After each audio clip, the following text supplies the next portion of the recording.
Hey everyone, in this section, let's look at the actions of the Federal Reserve over the last 4 decades.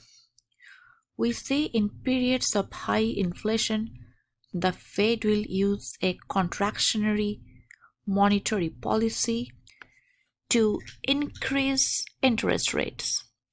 Over here, we have a period of high inflation. When interest rates go up, what happens to money supply? The money supply will go down. Interest rates and money supply are inversely related. Now, during this phase of high unemployment rate, the Fed will use an expansionary monetary policy and the Fed will lower the federal funds rate, which is the interest rate at which commercial banks lend funds to other commercial banks overnight. So when the Fed funds rate go down, the Fed is following an expansionary monetary policy and money supply increases. Now let's look at the unique situation we had during the 2008-2009 recession.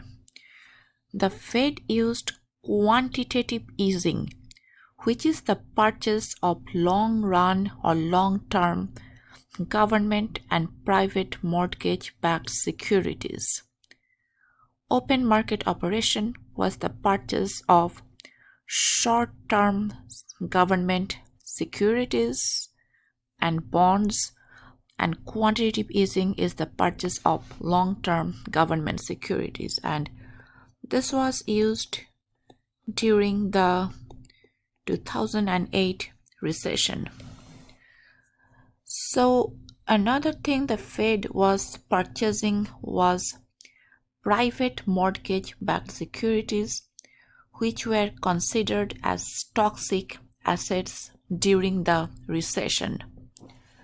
So the Fed's goals during that period was to remove toxic assets from the balance sheet of financial institutions, and number 2, to lower long-term interest rates. So this is all about quantitative easing. Thank you very much.